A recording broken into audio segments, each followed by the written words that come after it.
ನೀವು ಈ 5 ತಪ್ಪುಗಳನ್ನ ಪ್ರತಿನಿತ್ಯ ಮಾಡ್ತಾ ಇದ್ದೀರಾ. ಆದ್ರೆ ಪ್ರಾಬ್ಲಮ್ ಏನಂದ್ರೆ ಇದರಿಂದ ಆಗುವಂತಹ ಡ್ಯಾಮೇಜ್ ನಮ್ಗೆ ತಕ್ಷಣ ಗೊತ್ತಾಗಲ್ಲ. ನಿಧಾನಕ್ಕೆ ಮೂಳೆ ಮಾಂಸಖಂಡಗಳು ವೀಕ್ ಆಗ್ತಾ ಬರುತ್ತೆ, ಹೊಟ್ಟೆ ಬೊಜ್ಜು ಹೆಚ್ಚಾಗ್ತಾ ಬರುತ್ತೆ, ದೇಹದಲ್ಲಿ ಬ್ಲಡ್ ಶುಗರ್ ಹೆಚ್ಚಾಗ್ತಾ ಬರುತ್ತೆ. ನಾವು ನಿಧಾನವಾಗಿ ವೀಕ್ನೆಸ್ ಆಗೋದು, ಸುಸ್ತು, ಮೈಕೈ ನೋವು, ಬೇರೆಯವ್ರ ಮೇಲೆ ಡಿಪೆಂಡ್ ಆಗುವಂತಹ ಪರಿಸ್ಥಿತಿ ಬಂದ್ಬಿಡ್ಬೋದು. ಹೆಚ್ಚಿನ ಜನ ಸಾವಿರಾರು ಪೇಷಂಟ್ಸ್ಗಳು ಮಾಡ್ತಾ ಇರುವಂತಹ 5 ತಪ್ಪುಗಳು ಯಾವುದು ಅಂತ ನಾನು ನಿಮ್ಗೆ ಇವತ್ತು ಹೇಳ್ಕೊಡ್ತೀನಿ. ಅದನ್ನ ಸರಿಪಡಿಸ್ಕೊಳ್ಳೋದ್ರಿಂದ ನಾವು ಆರೋಗ್ಯಯುತವಾಗಿ 50, 60, 70 ವರ್ಷ ಆದ್ಮೇಲೂ ಕೂಡ ಖುಷಿಯಿಂದ ಲವಲವಿಕೆಯಿಂದ ಜೀವನ ಹೇಗೆ ಸಾಗಿಸೋದು ಅಂತ ನಿಮ್ಗೆ ಗೊತ್ತಾಗುತ್ತೆ. ಅದರಲ್ಲಿ 5ರಲ್ಲಿ 2 ತಪ್ಪನ್ನ ನೀವು ರಿವರ್ಸ್ ಮಾಡ್ಕೊಂಡ್ರು ಕೂಡ ನಿಮ್ಮ ಆರೋಗ್ಯದಲ್ಲಿ ಸಾಕಷ್ಟು ಚೇತರಿಕೆ ಆಗ್ಲಿಕ್ಕೆ ಸಾಧ್ಯ. 5ನೇ ತಪ್ಪಂತೂ ಹೆಚ್ಚಿನ ಮನೆಯವರು ಮಾಡ್ತಾ ಇರ್ತಾರೆ, ಗೊತ್ತಿದ್ದೋ ಗೊತ್ತಿಲ್ದೇನೋ. ಏನು ಅಂತ ತಿಳ್ಕೊಬೇಕು ಅಂದ್ರೆ ವಿಡಿಯೋನ ಕೊನೆ ತನಕ ನೋಡಿ. ನಮಸ್ಕಾರ, ನಾನು ನಿಮ್ಮ orthopaedic surgeon doctor Kishan Bhagwat.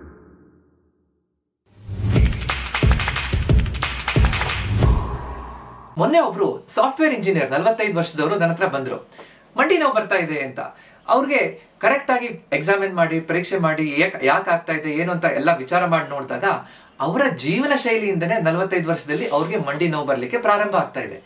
ಅಂದ್ರೆ ಅವರು ಹೇಗೂ ವಯಸ್ಸಾಯ್ತಲ್ಲ, ನನಗೆ ಈ ನೋವು ಬರ್ತಾ ಇದೆ ಅಂತ ಅನ್ಕೊಂಡ್ಬಿಟ್ಟಿದ್ರು. ಹೆಚ್ಚಿನ ಜನರು, ಸಾವಿರಾರು ಜನ ಈ ತರ ನೋವಿನ ಪೇಷಂಟ್ಸ್ ಗಳನ್ನ ನಾನು ನೋಡ್ತಾ ಇರುವಂತ ಹೆಚ್ಚಿನ ಜನರು ಒಂದೇ ಫೀಲಿಂಗ್ ಇರುತ್ತೆ, ನನಗೆ ಇದೇ ಮುಂಚೆ ಗೊತ್ತಾಗಿದ್ರೆ ನನಗೆ ಈ ನೋವು ಬರ್ದೇ ಇರೋ ರೀತಿಯಲ್ಲಿ ನೋಡ್ಕೋಬಹುದಿತ್ತಲ್ಲ, ನನ್ನ ದಿನಚರಿ, ನನ್ನ ಜೀವನ ಶೈಲಿಯಲ್ಲಿ ಬದಲಾವಣೆ ಮಾಡ್ಕೋಬೇಕಿತ್ತು, ನನ್ನ ಹ್ಯಾಬಿಟ್ಸ್, ನನ್ನ ಅಭ್ಯಾಸಗಳನ್ನ ನಾನು ಸರಿಪಡಿಸ್ಕೊಂಡ್ರೆ ಇದನ್ನ ಬರ್ದೇ ಇರೋ ರೀತಿಯಲ್ಲಿ ನೋಡ್ಕೋಬಹುದಿತ್ತಲ್ಲ. ಒಬ್ಬ ಆರ್ಥೋಪೆಡಿಕ್ ಸರ್ಜನ್ ಆಗಿ ಟ್ರೀಟ್ಮೆಂಟ್ ನಾನು ನಿಮ್ಗೆ ನೋವು ಬಂದ ಮೇಲೆ ಕೊಡೋಕ್ಕಿಂತ ನೋವನ್ನ ಬರ್ದೇ ಇರೋ ರೀತಿಯಲ್ಲಿ ನೆಕ್ಸ್ಟ್ 30 ವರ್ಷದ ತನಕ ನೀವು ಸ್ವತಂತ್ರವಾಗಿ ಹೇಗೆ ಜೀವನ ಮಾಡಬೇಕು ಅನ್ನೋ ರೀತಿಯಲ್ಲಿ ಹೇಳ್ಕೊಡುವಂತಹದ್ದು ನನ್ನ ಮಿಷನ್, ಅದು ನನ್ನ ಗುರಿ. ಸೊ ಇವತ್ತು ನಾವು ಯಾವ 5 ತಪ್ಪುಗಳನ್ನ ಮಾಡಬಾರ್ದು ಕರೆಕ್ಟ್ ಆಗಿ ಅರ್ಥ ಮಾಡ್ಕೊಳ್ಳೋಣ. ಹೆಚ್ಚಿನವ್ರು ಮಾಡ್ತಾ ಇರುವಂತಹ 5 ತಪ್ಪುಗಳಲ್ಲಿ ಮೊದಲನೇದು, ಬಹಳ ಮುಖ್ಯವಾದಂತಹದ್ದು, ತುಂಬಾ ಹೊತ್ತು ಕೂತ್ಕೊಂಡೇ ಇರುವಂತಹದ್ದು. ಸೆಡೆಂಟರಿ ಲೈಫ್ ಸ್ಟೈಲ್ ಅಂತ ಹೇಳ್ತೀವಿ. ಈಗಿನ ಆಧುನಿಕ ಪ್ರಪಂಚದಲ್ಲಿ ನಮ್ಮ 24 ಗಂಟೆಗಳಲ್ಲಿ ನಾವು ಹೆಚ್ಚು ಏನ್ ಮಾಡ್ತೀವಿ ಅಂತಂದ್ರೆ ಕೂತ್ಕೋತೀವಿ ಅಂತ ಹೇಳಿದ್ರೆ ತಪ್ಪಾಗ್ಲಿಕ್ಕಿಲ್ಲ. ಅಂದ್ರೆ ನಮ್ಮ ಸ್ಟೂಡೆಂಟ್, ವಿದ್ಯಾರ್ಥಿ ಜೀವನದಿಂದ ವಯಸ್ಸಾದವ್ರ ತನಕ ಹೆಚ್ಚಿನತ್ತು ಕೂತ್ಕೊಂಡೇ ಇರ್ತೀವಿ. ನಾವು ಓದ್ಬೇಕಾದ್ರೆ ಕೂತ್ಕೋತೀವಿ, ಟಿವಿ ನೋಡ್ಬೇಕಾದ್ರೆ ಕೂತ್ಕೋತೀವಿ, ಆಫೀಸಲ್ಲಿ ಕೂತ್ಕೋತೀವಿ, ಮನೇಲಿ ಊಟ ಮಾಡ್ಬೇಕಾದ್ರೆ ಕೂತ್ಕೊಂಡೇ ಇರ್ತೀವಿ. ಈ ತರ ಕೂತ್ಕೊಂಡೇ ಇದ್ದಾಗ ನಮ್ಮ ಕೀಲ್ಗಳಲ್ಲಿ, ದೇಹದಲ್ಲಿ ಹಲವಾರು ಬದಲಾವಣೆಗಳಾಗ್ತಾ ಹೋಗುತ್ತೆ. ಅದು ನಮ್ಮ ದೇಹವನ್ನ ಇನ್ನಷ್ಟು ಬೇರೆ ಬೇರೆ ತೊಂದರೆಗೆ ಈಡ್ ಮಾಡ್ತಾ ಹೋಗುತ್ತೆ. ಅಂದ್ರೆ ನಮ್ಮ ಕೂತ್ಕೊಂಡೇ ಇರೋದ್ರಿಂದ ನಮ್ಮ ದೇಹದಲ್ಲಿರುವಂತಹ ಮಾಂಸಖಂಡಗಳು ವೀಕ್ ಆಗುತ್ತೆ, ನಮ್ಮ ಕೀಲ್ಗಳಲ್ಲಿ ಬಿಗಿತ ಬರುತ್ತೆ, ಇನ್ಸುಲಿನ್ ಸೆನ್ಸಿಟಿವಿಟಿ ಕಡಿಮೆ ಆಗುತ್ತೆ, ನಮ್ಮ ದೇಹದಲ್ಲಿ ಹೊಟ್ಟೆ ಬೊಜ್ಜು ಹೆಚ್ಚಾಗ್ತಾ ಹೋಗುತ್ತೆ, ನಮ್ಮ ಮೆಟಬಾಲಿಸಮ್ ಸ್ಲೋ ಆಗ್ತಾ ಬರುತ್ತೆ. ಸೊ ಇದರಿಂದ ಇನ್ನಷ್ಟು ತೊಂದರೆಗಳು ಹೆಚ್ಚಾಗ್ತಾ ಹೋಗ್ಬಿಡುತ್ತೆ. ಸೊ ಅದಕ್ಕೆ ನಾವೇನೇನ್ ಮಾಡ್ಬೇಕು, ಪ್ರತಿ 1 ಗಂಟೆಗಾದ್ರೂ ಒಮ್ಮೆ ಎದ್ದು ಓಡಾಡುವಂಥದ್ದು ಬಹಳ ಮುಖ್ಯ. ನೀವು ಆಕ್ಟಿವ್ ಆಗಿದ್ದೀರಾ ಅಂತ ಯಾರಿಗಾದ್ರೂ ಪ್ರಶ್ನೆ ಮಾಡಿ ಕೇಳಿದ್ರೆ, ಹೌದು ಡಾಕ್ಟ್ರೆ, ನಾನು ಬೆಳಿಗ್ಗೆ 1 ಗಂಟೆ ವಾಕಿಂಗ್ ಮಾಡ್ತೀನಿ ಅಂತ ಹೇಳ್ತಾರೆ. ಸುಮಾರು ಜನ ಹೇಳ್ಬೋದು. ಆದ್ರೆ ನೀವು ಬೆಳಿಗ್ಗೆ 1 ಗಂಟೆ ವಾಕಿಂಗ್ ಮಾಡೋದು ಎಷ್ಟು ಮುಖ್ಯನೋ ಅದಕ್ಕಿಂತ ಮುಖ್ಯ ಪ್ರತಿ 1 ರಿಂದ 2 ಗಂಟೆಗೆ ಒಮ್ಮೆ ಆದ್ರೂ ನಿಂತ್ಕೊಂಡು ಓಡಾಡಿ 1 ನಿಮಿಷ 2 ನಿಮಿಷ ಸ್ವಲ್ಪ ಸ್ಟ್ರೆಚ್ ಮಾಡಿ ಮೂವ್ಮೆಂಟ್ ಮಾಡ್ತಾ ಇರುವಂತದ್ದು. ಮೂವ್ಮೆಂಟ್ ಇಸ್ ಮೆಡಿಸಿನ್ ಅಂತ ಹೇಳ್ತೀವಿ ನಮ್ಮ ಕೀಲ್ಗಳಿಗೆ, ನಮ್ಮ ದೇಹಕ್ಕೆ. ಸೊ ಮೂವ್ಮೆಂಟ್ ಮಾಡ್ಲಿಲ್ಲ, ಒಂದು ಗಾಡಿ ಉಪಯೋಗಿಸ್ಲಿಲ್ಲ ಅಂದ್ರೆ ಅದು ಅಲ್ಲೇ ನಿತ್ಯ ಇದೆ ಅಂತಂದ್ರೆ ಅದು ತುಕ್ಕು ಹಿಡಿದ್ಬಿಡುತ್ತೆ, ಅದು ತೊಂದರೆ ಆಗ್ತಾ ಹೋಗುತ್ತೆ. ಸೊ ಅದಕ್ಕೋಸ್ಕರ ಪ್ರತಿ 1 ಗಂಟೆಗಾದ್ರೂ 1 ರಿಂದ 2 ನಿಮಿಷ ಸ್ವಲ್ಪ ಓಡಾಡ್ಕೊಂಡ್ ಬರೋದು, ಸ್ವಲ್ಪ ಸ್ಟ್ರೆಚ್ ಮಾಡೋದು, ಯಾವಾಗ ನಮ್ಗೆ ಸಾಧ್ಯನೋ ಮೆಟ್ಲು ಹತ್ತುವಂತದ್ದು, ಲಿಫ್ಟ್ ಉಪಯೋಗಿಸೋಕ್ಕಿಂತ ಜಾಸ್ತಿ ನಮ್ಮ ಸಣ್ಣ ಅಂಗಡಿ ಪಕ್ಕದಲ್ಲಿ ಹೋಗಿ ಬರೋದು, ಸ್ವಲ್ಪ ಓಡಾಡುವಂತಹದ್ದು. ಈ ರೀತಿ ವಾಕಿಂಗ್ ಮತ್ತು ಮೂವ್ಮೆಂಟ್ ಅನ್ನುವಂತಹದ್ದನ್ನ ನಮ್ಮ ದಿನಚರಿಯಲ್ಲಿ ಪ್ರತಿ 1 ಗಂಟೆಗೆ 2 ಗಂಟೆಗೆ ಒಮ್ಮೆ ಆದ್ರೂ ನಾವು ಮಾಡ್ತಾ ಇದ್ರೆ ನಾವು ಆರೋಗ್ಯವಾಗಿರ್ತೀವಿ. ಇದು ಬಹಳ ಮುಖ್ಯವಾದಂತಹದ್ದು. 2ನೇ ತಪ್ಪು, ಆಹಾರದಲ್ಲಿ ಎಲ್ಲರೂ ಮಾಡ್ತಾ ಇರುವಂತ ತಪ್ಪು ಅಂತ ಹೇಳಿದ್ರೆ ಸುಳ್ಳಲ್ಲ. ಯಾಕೆ ಅಂತಂದ್ರೆ ದಕ್ಷಿಣ ಭಾರತದ ಆಹಾರ ಪದ್ಧತಿಯಲ್ಲಿ ಹೆಚ್ಚಿನ ಜನರು ಮಾಡ್ತಾ ಇರುವಂತಹ ತಪ್ಪು ಏನು ಅಂತಂದ್ರೆ ಪ್ರೋಟೀನ್ ಕಡಿಮೆ ತಿನ್ನುವಂತಹದ್ದು. ನಮ್ಮ ಆರೋಗ್ಯಕ್ಕೆ, ನಮ್ಮ ಚೆನ್ನಾಗಿ ಆರೋಗ್ಯ ಕಾಪಾಡ್ಕೋಬೇಕು ಅಂತಂದ್ರೆ ನಮ್ಮ ದೇಹ ತೂಕ ಎಷ್ಟಿದೆಯೋ, ಈಗ ನನ್ನ ತೂಕ 70 kg. ಸೊ 70 kgಗೆ 70 ಗ್ರಾಮ್ ಪ್ರೋಟೀನ್ ನಾನು ಪ್ರತಿದಿನ ತಗೊಳ್ಳೇಬೇಕು ಆರೋಗ್ಯವಾಗಿರ್ಬೇಕು ಅಂದ್ರೆ. ಇನ್ನು ಗಟ್ಟಿ ಆಗ್ಬೇಕಂದ್ರೆ 100-120 ಗ್ರಾಮ್ ತಗೋಬೇಕು ಅಂತ. ಸೊ 70 ಗ್ರಾಮ್ ತಗೋತಿದೀವ. ಸಾಮಾನ್ಯವಾಗಿ ನಮ್ಮ ದಕ್ಷಿಣ ಭಾರತದ ಆಹಾರ ಪದ್ಧತಿನ ನಾವು ನೋಡಿದ್ರೆ ಒಂದು 25 ರಿಂದ 30 ಗ್ರಾಮ್ ಅನ್ನ ತಗೋಬಹುದು, ಆವರೇಜ್ ಎಲ್ಲರೂ ಅಂದಾಜು. ಸೊ 70 ಗ್ರಾಮ್ ಪ್ರೋಟೀನ್ ಅನ್ನ ನಮ್ಮ ಆಹಾರದಲ್ಲಿ ತಗೊಳ್ಳೋದ್ರಿಂದ ನಮ್ಮ ದೇಹದಲ್ಲಿರುವಂತಹ ಮಾಂಸಖಂಡಗಳು, ಮೂಳೆ, ನಮ್ಮ ರೋಗ ನಿರೋಧಕ ಶಕ್ತಿ, ನಮ್ಮ ಚರ್ಮ, ನಮ್ಮ ಮೆಟಬಾಲಿಸಮ್, ದೇಹದ ಎಲ್ಲಾ ಅಂಗಾಂಗಗಳಿಗೂ ಪ್ರೋಟೀನ್ ಬಹಳ ಮುಖ್ಯವಾದಂತಹದ್ದು. ಪ್ರೋಟೀನ್ ಬಿಲ್ಡಿಂಗ್ ಬ್ಲಾಕ್ ಅಂತ ಹೇಳ್ತೀವಿ. ನಾವು ಮನೆ ಕಟ್ತೀವಿ ಅಂತ ಇಟ್ಟಿಗೆನೇ ಇಲ್ಲ, ಕಲ್ಲೇ ಇಲ್ಲ ಅಂದ್ರೆ ಹೆಂಗ್ ಕಟ್ಟಕ್ ಸಾಧ್ಯ? ಅದೇ ರೀತಿ ಪ್ರೋಟೀನ್ ಬೇಕೇ ಬೇಕು, ಅದು ಕಾಂಪ್ರಮೈಸೇ ಇಲ್ಲ. ಸೊ ನಾವು ಪ್ರತಿದಿನ ಬೆಳಿಗ್ಗೆ ತಿಂಡಿ, ಮಧ್ಯಾಹ್ನ ಊಟ, ರಾತ್ರಿ ಊಟ, 3ರಲ್ಲೂ ನನ್ನ ಪ್ರೋಟೀನ್ ಎಲ್ಲಿ ಅಂತ ಆ ಪ್ರಶ್ನೆಯನ್ನ ಕೇಳಲೇಬೇಕು ಅನ್ನುವಂಥದ್ದು ನಾವು ಅರ್ಥ ಮಾಡ್ಕೋಬೇಕು. ಬೆಳಿಗ್ಗೆ ತಿಂಡಿಗೆ ನಾವು ಪ್ರೋಟೀನ್ ತಿನ್ಬೇಕು. ಏನ್ ಮಾಡ್ಬೋದು, 1 ಲೋಟ ಹಾಲು ಕುಡಿಯೋದು, 1 ಕಪ್ ಮೊಸರು ತಿನ್ನುವಂಥದ್ದು, ಜೊತೆಗೆ ಮೊಳಕೆ ಕಾಳನ್ನ ತಿನ್ನುವಂಥದ್ದು. ಇದರಲ್ಲಿ ಪ್ರೋಟೀನ್ ಜಾಸ್ತಿ ಚೆನ್ನಾಗಿರುತ್ತೆ. ಹಾಲಿನ ಪದಾರ್ಥಗಳು, ಹಾಲು, ಮೊಸರು, ಚೀಸ್, ಪನ್ನೀರ್ ಇದರಲ್ಲೆಲ್ಲ ಚೆನ್ನಾಗಿ ಪ್ರೋಟೀನ್ ಇರುತ್ತೆ. ಸಂಜೆ ಸ್ನಾಕ್ಸಿಗೆ ಏನ್ ತಿನ್ಬೇಕು? ನಾವು ಶೇಂಗಾ ತಿನ್ಬೋದು, ಕಾಳನ್ನ ತಿನ್ಬೋದು, ಕಾಳಿಂದ ಉಸುಳಿ ಮಾಡ್ಕೊಂಡು ಪಲ್ಯ ಮಾಡ್ಕೊಂಡು ಕಾಳಿನ ಸಾಂಬಾರ್ ಮಾಡ್ಕೊಂಡು ತಿನ್ಬೋದು. ಅಥವಾ ಮಧ್ಯಾಹ್ನ ಊಟದ ಜೊತೆ ಸಾಂಬಾರಲ್ಲಿ ಚೆನ್ನಾಗಿ ಬೇಳೆಗಳು ಹೆಚ್ಚು ಹಾಕಿ ತಿನ್ನುವಂಥದ್ದು. ಬೇಳೆಗಳಲ್ಲಿ ಜಾಸ್ತಿ ಪ್ರೋಟೀನ್ ಇರುತ್ತೆ. ಸೊ ತಿಳಿ ಸಾಂಬಾರು, ತಿಳಿ ತೊವೆ ಆ ಥರ ಮಾಡೋದಕ್ಕಿಂತ ದಾಲ್, ಈ ಉತ್ತರ ಭಾರತದ ಶೈಲಿಯ ದಾಲ್ ಅಂದ್ರೆ ಜಾಸ್ತಿ ಬೇಳೆಗಳನ್ನು ಹಾಕೊಂಡು ನಾವು ಸಾಂಬಾರ್ ಮಾಡುವಂಥದ್ದು. ಯಾರು ಮೊಟ್ಟೆ ತಿಂತಾರೋ, ಮಾಂಸಾಹಾರ ತಿನ್ನುವಂಥವ್ರು ಮೊಟ್ಟೆ ಅಥವಾ ಈ ನಾನ್ ವೆಜಿಟೇರಿಯನ್ ಆಹಾರಗಳನ್ನು ತಗೊಳ್ಳೋದ್ರಿಂದನೂ, ಕರೆಕ್ಟ್ ಆಗಿ ನಿಯಮಿತವಾಗಿ ತಗೊಳ್ಳೋದ್ರಿಂದನೂ ನಮಗೆ ಪ್ರೋಟೀನ್ ಚೆನ್ನಾಗಿ ಸಿಗುತ್ತೆ. ಹೆಚ್ಚು ನಾವು ಲೀನ್ ಪ್ರೋಟೀನ್ ತಗೋಬೇಕು ಅಂತ ಹೇಳ್ತೀವಿ. ಅದರ ಜೊತೆಗೆ ಸೋಯಾ ಪ್ರಾಡಕ್ಟ್, ಸೋಯಾ ಚಂಕ್ ತಿನ್ಬೋದು. ಸೊ ನಮಗೆ ಪ್ರೋಟೀನ್ ಎಲ್ಲಿಂದ ಸಿಗುತ್ತೆ ಅನ್ನೋದನ್ನ ಕರೆಕ್ಟ್ ಅರ್ಥ ಮಾಡ್ಕೊಂಡು ನಮ್ಮ ದಿನಚರಿಯಲ್ಲಿ ನಾವು ಅಳವಡಿಸ್ಕೊಂಡ್ರೆ ಬಹಳ ಚೆನ್ನಾಗಿ ನಮ್ಮ ಆರೋಗ್ಯದಲ್ಲಿ ನಾವು ಮಾಡ್ತಾ ಇರುವಂತಹ ದೊಡ್ಡ ತಪ್ಪನ್ನ ಸರಿಪಡಿಸ್ಲಿಕ್ಕೆ ಸಾಧ್ಯ. ಇದು 2ನೇ ತಪ್ಪು, ಹೆಚ್ಚಿನ ಜನ ಮಾಡ್ತಾ ಇರುವಂತಹದ್ದು. 3ನೇ ತಪ್ಪು, ಸ್ಟ್ರೆಂತ್ ಟ್ರೈನಿಂಗ್ ಎಕ್ಸರ್ಸೈಸ್ ಮಾಡ್ತಾ ಇಲ್ಲ. ಯಾರಿಗಾದ್ರೂ ನೀವು ಎಕ್ಸರ್ಸೈಸ್ ಮಾಡ್ತಿದ್ದೀರಾ ಅಂತ ಕೇಳಿದ್ರೆ, ಹೌದು ನಾವು ವಾಕಿಂಗ್ ಮಾಡ್ತೀವಲ್ಲ ಅಂತ ಹೇಳ್ತಾರೆ. ವಾಕಿಂಗ್ ಬೇಕೇ ಬೇಕು, ವಾಕಿಂಗ್ ಬಹಳ ಮುಖ್ಯ, ಅದರಿಂದ ಹಲವಾರು ಉಪಯೋಗ ಇದೆ. ಆದ್ರೆ ಕೇವಲ ವಾಕಿಂಗ್ ಅಷ್ಟೇ ಸಾಕಾಗೋದಿಲ್ಲ. ವಾಕಿಂಗ್ ಜೊತೆಗೆ ನಾವು ಸ್ಟ್ರೆಂತ್ ಟ್ರೈನಿಂಗ್ ಮಾಡಬೇಕು.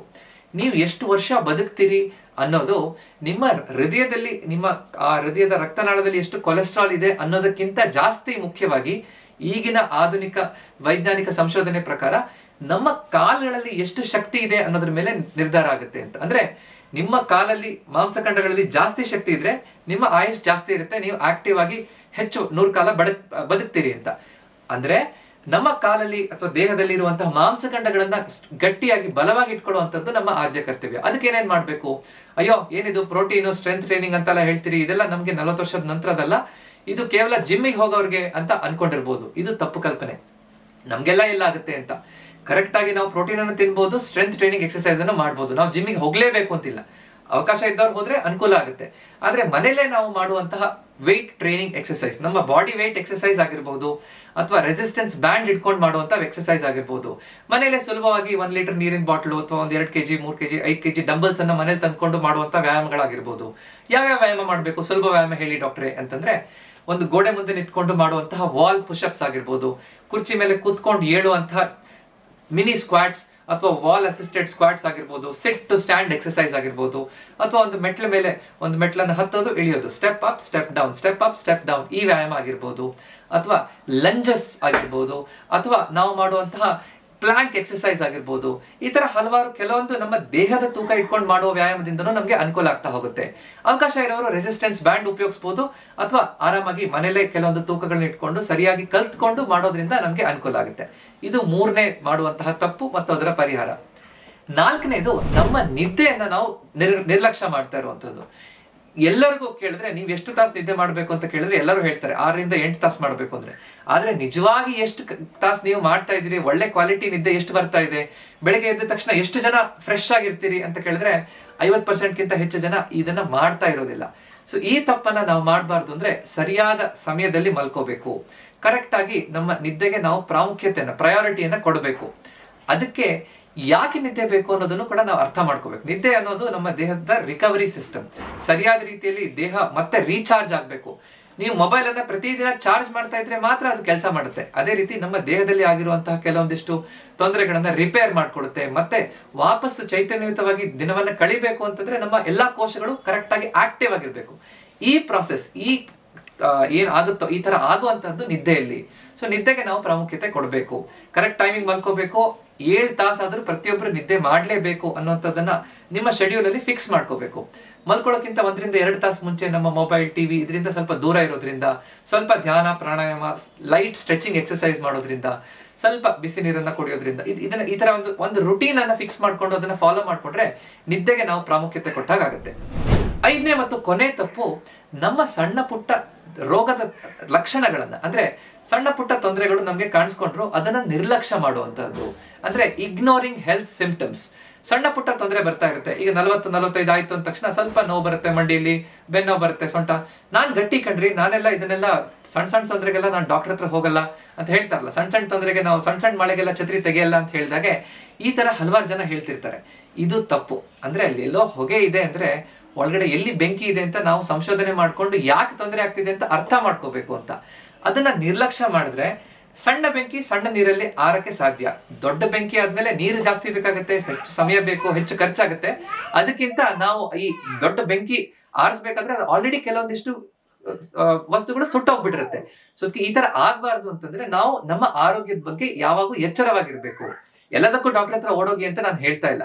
ಯಾಕೆ ಆಗ್ತಾ ಇದೆ, ಏನ್ ತೊಂದರೆ ಆಗ್ತಾ ಇದೆ ಅಂತ ಕರೆಕ್ಟ್ ಅರ್ಥ ಪಡ್ಕೊಂಡು ನಾನ್ ಮುಂದೆ ಏನ್ ಸ್ಟೆಪ್ ತಗೋಬೇಕು ಅನ್ನೋಂಥ ತಿಳುವಳಿಕೆ, ಆ ರೀತಿಯಾದಂತಹ ಸರಿಯಾದ ಪರಿಕಲ್ಪನೆ ನಮ್ಗೆ ಅವಶ್ಯಕ ಅಂತ. ಸೊ ಅದಕ್ಕೋಸ್ಕರ ತೊಂದರೆ ಇದ್ರೆ ಯಾಕೆ ಆಗ್ತಾ ಇದೆ, ನಾನೇನು ಬದಲಾವಣೆ ಮಾಡಬೇಕು ಅಂತ ತಿಳ್ಕೊಂಡು ಅದನ್ನ ಸರಿಪಡಿಸ್ಕೊಳ್ಳುವಂಥದ್ದು ಬಹಳ ಮುಖ್ಯ. ಸೊ ಈ 5 ತಪ್ಪುಗಳನ್ನ, ಎಲ್ಲರೂ ಮಾಡ್ತಾ ಇರುವಂತಹ 5 ತಪ್ಪುಗಳನ್ನ ಒಂದಲ್ಲ ಒಂದು ಹಂತದಲ್ಲಿ, ಒಂದಲ್ಲ ಒಂದು ಪ್ರಮಾಣದಲ್ಲಿ ಪ್ರತಿಯೊಬ್ರು ಕೂಡ ಸರಿಪಡಿಸ್ಕೊಂಡ್ರೆ ನಮ್ಮ ಜೀವನ ಶೈಲಿ ಚೆನ್ನಾಗಿರುತ್ತೆ, ನಮ್ಮ ಆರೋಗ್ಯ ಚೆನ್ನಾಗಿಟ್ಕೊಳ್ಳಿಕ್ಕೆ ಸಾಧ್ಯ ಆಗುತ್ತೆ. ಸೊ ನೀವ್ ಯಾವ ತಪ್ಪನ್ನ ಮಾಡ್ತಾ ಇದ್ದೀರಿ, ದಯವಿಟ್ಟು ನನಗೆ ಕಮೆಂಟ್ ಮಾಡಿ ತಿಳಿಸಿ. ಇವತ್ತಿನ ವಿಡಿಯೋ ಇಷ್ಟ ಆಯ್ತು ಅಂತಂದ್ರೆ ದಯವಿಟ್ಟು ಇದನ್ನ ಲೈಕ್ ಮಾಡಿ ಮತ್ತು ನಿಮ್ಮ ಮನೆಯವ್ರಿಗೆಲ್ಲ ತೋರಿಸಿ, ನಿಮ್ಮ ಫ್ಯಾಮಿಲಿ ಗ್ರೂಪ್ಗಳಲ್ಲಿ ಹಂಚ್ಕೊಳ್ಳಿ. ಇದೇ ರೀತಿಯಾದಂತಹ ವಿಡಿಯೋಗಳನ್ನ ನೋಡ್ಬೇಕು ಅಂದ್ರೆ ನನ್ನ ಚಾನೆಲ್ನ ಸಬ್ಸ್ಕ್ರೈಬ್ ಮಾಡೋದನ್ನ ಮರಿಬೇಡಿ. ಅದಕ್ಕಿಂತ ಮುಂಚೆ ನಾನು ಪ್ರತಿ ವಾರ ಮಾಡ್ತಾ ಇರುವಂತಹ free Kannada webinar strong knees for life, ಜೀವನದಾದ್ಯಂತ ಬಲಿಷ್ಠ ಮೊಣಕಾಲುಗಳನ್ನ ಹೇಗೆ ಇಟ್ಕೋಬೇಕು, ಬೇರೆಯವ್ರ ಮೇಲೆ ಡಿಪೆಂಡೆಂಟ್ ಆಗದೆ ಸ್ವತಂತ್ರ ಜೀವನ ಶೈಲಿಯನ್ನ ಹೇಗೆ ರೂಢಿಸ್ಕೋಬೇಕು ಅಂತ ನಿಮ್ಗೆ ತಿಳ್ಕೋಬೇಕು, ಉಚಿತ ಕನ್ನಡ ವೆಬಿನಾರ್ಗೆ ಸೇರ್ಕೋಬೇಕು ಅಂತಂದ್ರೆ ಪಿನ್ ಕಾಮೆಂಟ್ ಮತ್ತು ಡಿಸ್ಕ್ರಿಪ್ಷನ್ ಕೊಟ್ಟಿರುವಂತ ಲಿಂಕ್ ಅನ್ನ ಒತ್ತಿ www.drkishanbhagwat.in ಇವಾಗಲೇ ರಿಜಿಸ್ಟರ್ ಮಾಡಿ ಮುಂದಿನ ವೆಬಿನಾರ್ಗೆ. ಪ್ರತಿನಿತ್ಯ ನಾನು ಕಳಿಸ್ತಾ ಇರುವಂತ ಹೆಲ್ತ್ ಮೆಸೇಜ್ ನಿಮ್ಗೆ ಬರ್ತಾ ಇಲ್ಲ, ಫ್ರೀ ಆಗಿ ಕಳಿಸ್ತಾ ಇರುವಂತ ಹೆಲ್ತ್ ಟಿಪ್ಸ್ ಬರ್ತಾ ಇಲ್ಲ ಅಂತಂದ್ರೆ ದಯವಿಟ್ಟು ನಮ್ಮ ವಾಟ್ಸ್ಆಪ್ ಹೆಲ್ತ್ ಗ್ರೂಪ್ಸ್ ಗಳಿಗೆ ಸೇರ್ಕೊಳ್ಳಿ. ಪ್ರತಿನಿತ್ಯ ನಾನು ನಿಮ್ಗೆ ಒಂದು ಫ್ರೀ ವಾಟ್ಸ್ಆಪ್ ಮೆಸೇಜ್ ಅನ್ನ ಕಳಿಸ್ಕೊಡ್ತೀನಿ. ಯಾರು ನನ್ನ ಈ ವೆಬಿನಾರ್ ನಾನೇನ್ ಹೇಳಿದ್ನೋ ಅದನ್ನ ಅಟೆಂಡ್ ಮಾಡ್ತಾರೋ ಅವ್ರಿಗೆ 3 ಉಚಿತ ಗಿಫ್ಟ್ಸ್ ಗಳನ್ನ ನಾನು ಕೊಡ್ತಾ ಇದ್ದೀನಿ. ಸೊ ಆ ಫ್ರೀ ಗಿಫ್ಟ್ಸ್ ಬೇಕು ಅಂತಂದ್ರೆ ದಯವಿಟ್ಟು ಆ ವಿಡಿಯೋನ ಅಟೆಂಡ್ ಮಾಡಿ ಅದರ ಲಾಭವನ್ನ ನೀವು ಪಡ್ಕೋಬಹುದು. ಇವತ್ತು ನನ್ನ ಜೊತೆ ಸೇರ್ಕೊಂಡಿದ್ದಕ್ಕೆ ಧನ್ಯವಾದಗಳು. ಇನ್ನು ನೀವು ನನ್ನ ಚಾನೆಲ್ನ ಸಬ್ಸ್ಕ್ರೈಬರ್ ಅಲ್ಲ ಅಂದ್ರೆ ದಯವಿಟ್ಟು ಸಬ್ಸ್ಕ್ರೈಬ್ ಮಾಡಿ. ಇದೇ ರೀತಿಯಾದಂಥ ವಿಡಿಯೋಸ್ಗಳಿಂದ ನಿಮ್ಮ ಆರೋಗ್ಯವನ್ನ ಕಾಪಾಡಿಕೊಂಡು ಹೆಚ್ಚು ಕಾಲ ಆರೋಗ್ಯವಾಗಿ ಬದುಕಲಿಕ್ಕೆ ಸಾಧ್ಯ ಆಗುತ್ತೆ. ಯಾಕಂದ್ರೆ ನಮ್ಮ ಆರೋಗ್ಯ ನಮ್ಮ ಕೈಲಿದೆ, ಅದನ್ನ ಸರಿಯಾಗಿ ಇಟ್ಕೊಳ್ಳುವಂಥದ್ದು ನಮ್ಮ ಕರ್ತವ್ಯ. ನಮಸ್ಕಾರ.